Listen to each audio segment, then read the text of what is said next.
сейчас никто и не скажет, когда на дастархане кочевника появились бауырсаки.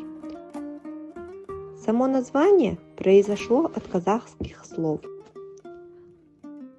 бауырмасу, бауырласуға, бауыр, что в переводе на русский язык значит стремление к объединению, родству, брат.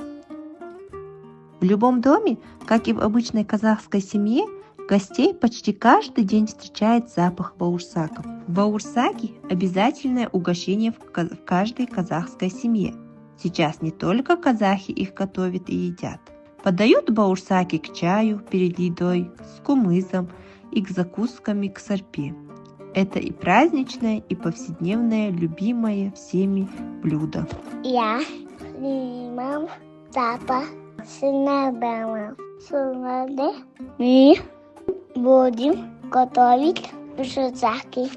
Нам надо мука, кефир, сахар, соль, масло.